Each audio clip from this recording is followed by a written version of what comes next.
What's up guys, my name is Khan and we're back today with more Scrap Mechanic, and today I'm finally going to build a chassis for testing some of our engines. I wanted to build this piece first because I think this is going to be critical and it's gonna potentially allow us to test all sorts of engines on the same chassis and really get some direct comparisons. So the plan is to basically take this back axle, and you notice it's all attached, but they actually still rotate independently. So if we spin this gear, this one will spin as well, completely independent. But I wanted this attached just because now we can tilt this axis up. You can see we can tilt it up at an angle, and I'm hoping that we can make our entire engine mount tiltable. And that way, if we have a bigger engine that doesn't necessarily have the ground clearance, we could tilt it up at like a 45-degree angle, have the engine up, and theoretically it shouldn't change, you know, the torque change. Like, it shouldn't change the torque between this because it's still just a 90-degree axle. So I wanted to make sure this was possible to build, and it is. We've got a through bearing here. Like, we've basically got a through piston and a little T-piece in there, and it's all connected, and it should work great. So the next thing we're gonna do is we're gonna build ourselves a couple more through axles here that we can attach on either side to attach to a frame, and then we're gonna make an engine mount on this. And then I wanna weigh the frame down and then put just a couple of sensors on it from the mod pack. We can put a couple of XO meters on them, hook them up to number displays, and have one for just like probably our linear speed, right? Our speedometer. And have another one for, I'm thinking, rotation on the tire itself. I wouldn't mind being able to see how fast our tires are rotating while we drive. And then that way we can, of course, check all our different piston engines together. And I want to make sure we make this vehicle, you know, relatively heavy. You might even put a trailer on the back or something, somewhere we can add a bunch of extra weight. I thought about doing it with thrusters and adjusting the thruster speed, but I'm pretty sure if we just adjust down thrust in Scrap Mechanic, we're gonna generate more friction, but it's not the same as moving more weight because the weight of the vehicle stays the same. And we've created, I don't think it's the same, to be honest. Because like if you take a vehicle with a lot of weight, that's a lot of inertia you have to overcome. The thrusters themselves are still light because they're small, but they're generating a lot of downforce. I don't think it gives you the same sort of load test, but let me know in the comments down below what you think. For now, we're just gonna put a bunch of weight on it, bunch of sensors, hook some engines in, and see what happens. Let's leave that for now, and let's build ourselves a another little through bearing here really quickly, so it shouldn't take us too long. We'll put this piece here, we'll put a block there. This one we'll just do with the plus symbol. I've totally already connected this wrong. It's fine, it's not a big deal. Put that there, no big deal. Break that off, put this on, actually we don't even need to put that on a lift. We can just weld this up right like that. There we go. And then of course, let's just extend this out, push that out of the way. Whoops, hold on a minute. We gotta do this. We gotta go that way. There we go. Now we can put this here, and now it should push out of the way. There we go, leaves the bearing behind. Perfect. And this, of course, we don't actually need. It's fine, I completely forgot how to build this in the last like 15 seconds since I built the last one on that piece over there.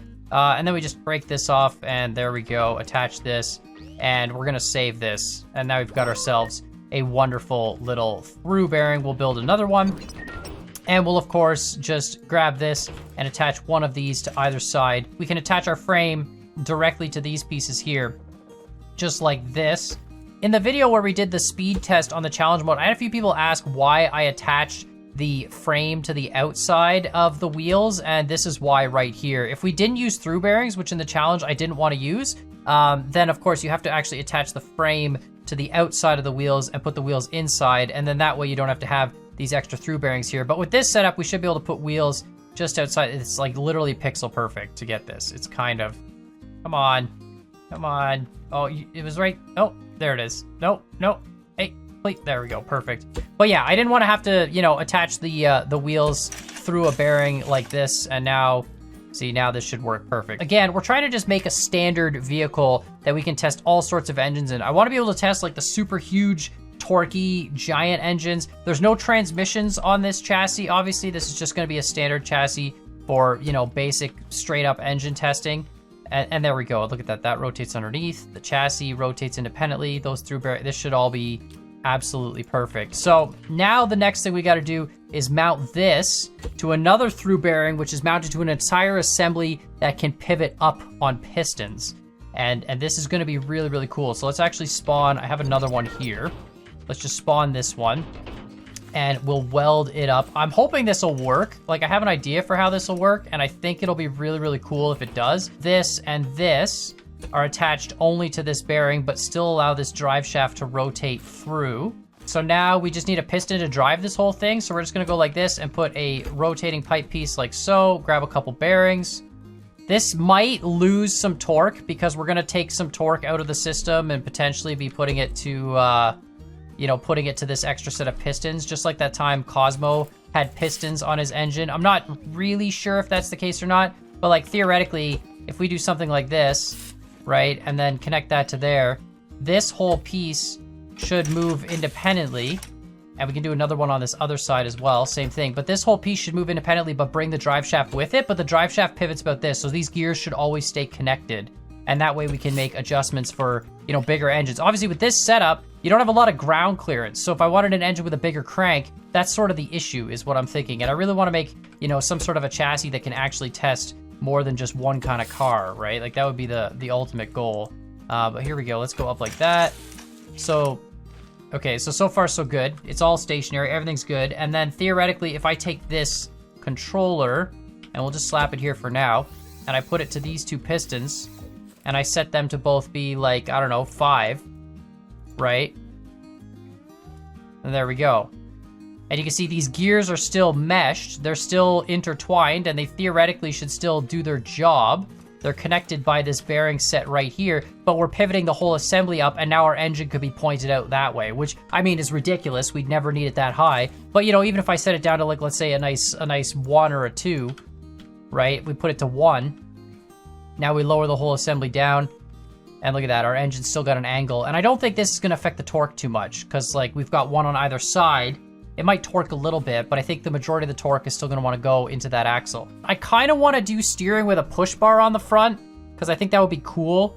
And we're doing everything static, so we could do like a simple push bar setup where we push the bar back and forth, and that's what drives the steering angle back and forth, which the reason I want to do that is because if you turn normally in Scrap Mechanic, both your wheels turn the same angle, but if we use a push bar setup, then the inside wheel will turn more than the outside wheel. So here, I think I've got a setup that might work. I just wanted to try and see if we got the wheels extended out by 1 block, but this technically all should line up and give us an even wheelbase, which it does. I might extend this out further. I mean, it depends, I guess, on the engine we're testing. We could always just break this and move it further if we had to, if we're testing a bigger engine. I'm just worried about like massive, I honestly don't think we're gonna make an engine, we're ever gonna test something bigger than this on this chassis, right? I don't know if I dimensionally got this right, but I think I did. I'm not positive on that. I'm pretty sure I did. The one on the inside should be steeper than I don't know, whatever. It doesn't matter. It's gonna be fine. We're gonna make it work. I'm sure you guys in the comments will correct me. I really wanna make more realistic steering mechanisms. Obviously in a car, it uses a rack and pinion. So it's got a pinion gear that spins and moves a rack back and forth, which is kind of what this is doing. This is really how my RC cars are set up, because like essentially you have this one bearing powered by a servo motor, and then it pushes both wheels left and right. And that's how that all works. So now we can actually do something like, I guess we could kind of cover this up. Again, we're just trying to add as much weight as possible. Put that like that, put like that, and yeah, we'll just extend this out a little bit further, and we'll put a big brick of concrete 3 on the front of this as well. And this should help weigh down the front to, prevent us from torquing all over the place. Just like that, perfect. Another big brick. Couple bricks on the back, and then we're going to put, actually we're going to use this front brick just as our entire seating arrangement here. So we can put this here, no problem. Actually, let's put this off to the side, and then we need a couple number displays so we can actually measure some things off this car, because I think that would be really, really useful. So first off, we're going to grab that exometer, and the first thing we're going to do is we're just going to put one on either wheel just to keep the wheel weight identical, but we're only really going to measure one of them, and this is going to be rotation, no, around a place axis, angular wheel, there, that's what we want, angular speed in degrees per second, which doesn't really tell us RPM, so degrees per second, I'd have to change that to multiply it by 360, no, divide it by 360 would give me rotations per second, and then multiply it by 60 would give me rotations per minute. So divided by 60 divided by 360 multiplied by 60, which is basically the equivalent to just dividing by 60 once. is what we have to do for that. So that'll be our top bar there. And we need to put a little bit of math on it. And of course, we want wheel RPM. It's gonna be like jumping all over the place, but I'm thinking if we take it off the wheel rather than the piston engine, we should get a more consistent result because at least, you know, as we drive along, the wheel should kind of stabilize itself. And then the other thing we can do is just get speed itself. This will just be our straight speed. And we'll put that right next to this as well. And we should be able to use these two numbers to kind of compare and contrast different piston engine setups in some sort of a loaded environment. Now, I want to weigh this down. This is not heavy enough. There's no way. Like, there's actually no way this is heavy enough. Let's put more weight on it. Just a little bit more on either side. I honestly should just break these off and make them... Yeah, you know what? We're just going to do this. Here we go. We're going to take this, brick this all the way down to here. Leave a gap. Same on this side. And we're gonna do like a couple layers around the outside here. Just like so. I should probably leave a gap at the front just for this wheel. There we go. We'll do the same thing over here. I'm really just hoping that this gives us enough weight to actually compare, you know, the different powers, right? Because basically every piston engine with the standard configuration we've been using is 300 RPM. And so if they can all power the vehicle, then they're all gonna just move at the exact same speed, right? Like the whole vehicle is just gonna get powered the same way. We'll test that in a sec and see if that's actually the case or not. Let's just brick this up as well. Again, just adding more and more weight. That should be good. I mean, this looks pretty decent. I think this is gonna work. The only other thing I thought about maybe doing is we could potentially put a thruster on the back and we could have a thruster pull it backwards. And then we could adjust the load accordingly. So we could try that in a sec, but let's save this first because this I think is gonna work really well. So this is a piston engine test chassis.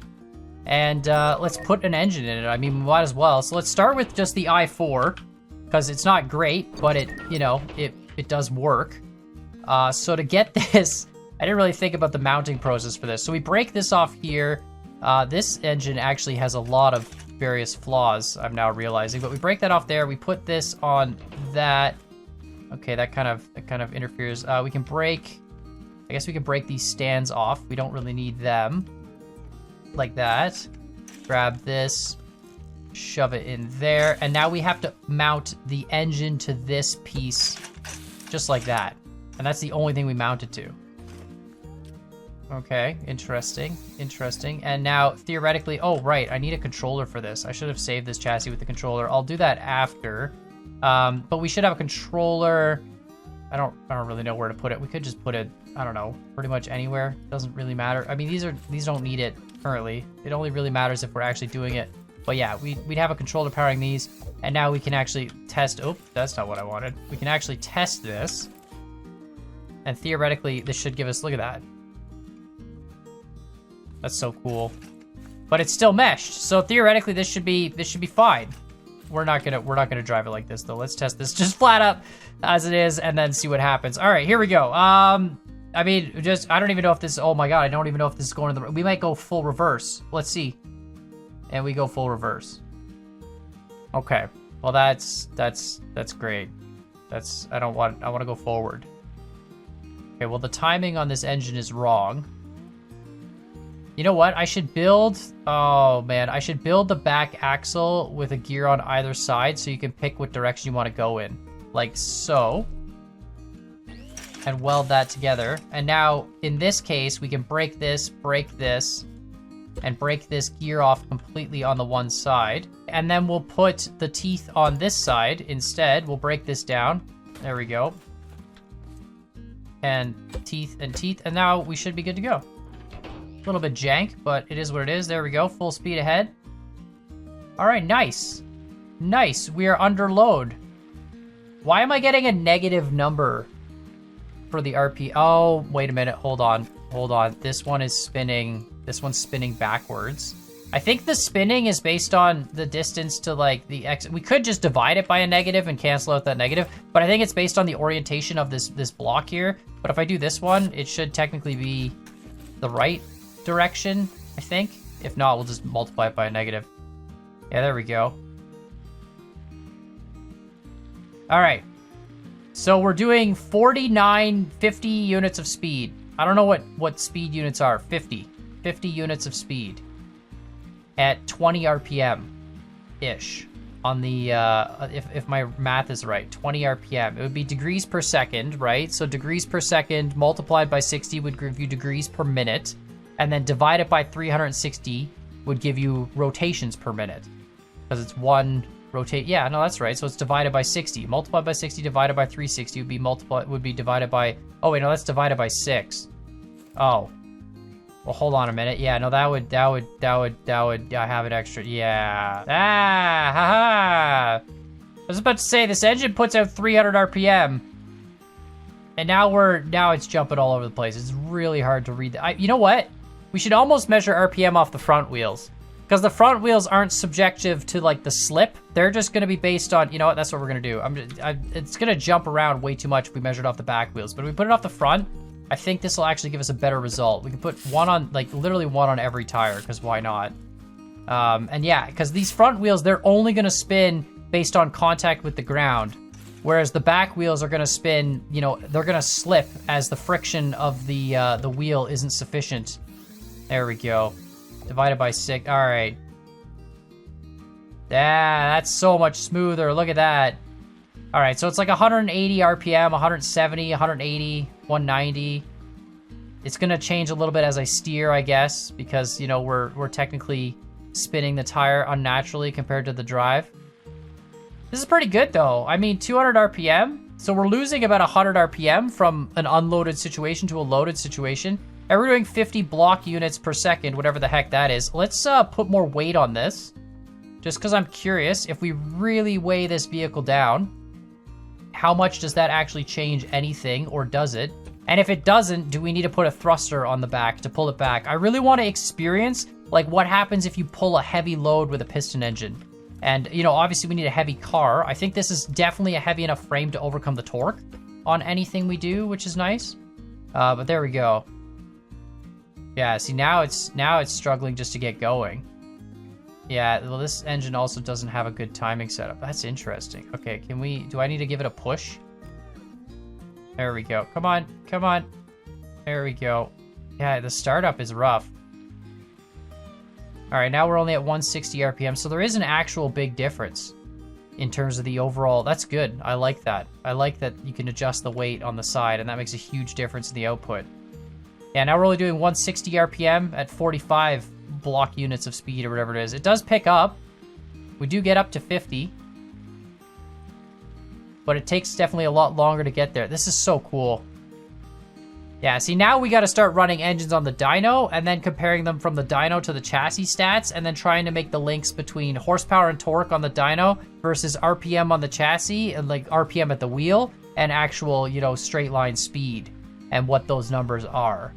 I don't know what the straight line speed comparison is for 40. Well, it's blocks. I think it's blocks per second, or is it? It would be blocks per second, right? 44 blocks per second, and I think one block, it's 4 blocks is a meter, or something like that. There's a few people. Let me know in the comments down below. I mean, I'm sure there's some people who know the scrap mechanic math, but I'm pretty sure it's blocks per second.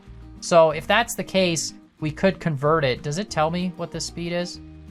Speed in blocks per second. Okay, well, let's convert this then. All right, so blocks per second. I'm Canadian, so we're gonna go in kilometers per hour. I'm pretty sure one block is 0.25 of a meter. So 4 blocks is 1 meter. So we multiply it by 3.6, which is 3 oranges, 1, 2, 3. And then 0.6 is, I think these. 0.1, 0.2, 0.3, 0.4, 0.5, 0.6. I think that's right. And then we divide it by 4. Which is just 4 of these, 1, 2, 3, 4. And this needs to be painted black, that needs to be painted white. And let's just do a check to make sure I got 3.6 correctly before we start wondering why all the math doesn't work. 3.6, perfect. All right, done. So now this should give us kilometers an hour and RPM. And let's run it up. This thing sucks at accelerating. This piston engine does not have a good timing setup. Come on, you can do it. There we go. All right, it's almost the same. I guess that would make sense. I mean, we're doing divided by 4 multiplied by 3.6. It would almost be the exact same value as blocks per second, and it's a treat. It's a treat. That's a tree. We're not gonna, come on, there we go. This thing doesn't turn real well. I mean, we also need a differential at the back. We are running a straight axle, and we need a differential. Differentials allow the inside wheel and the outside wheel to spin at 2 different speeds, which obviously is better. As you go around a corner, the inside wheel spins less than the outside wheel. But, you know, still pretty good. 40 kilometers an hour, 35, 30 kilometers an hour. We're going to go back to the shore, and then we're going to slap the big V8 in it, which is something that has a lot more torque, and obviously the timing on it has been adjusted better. And I'm curious if I put that engine in it, what'll happen? Oh my god, navigating this thing through a tight space is it's not a good time. Scrap mechanic wheels don't exactly have a great friction setup.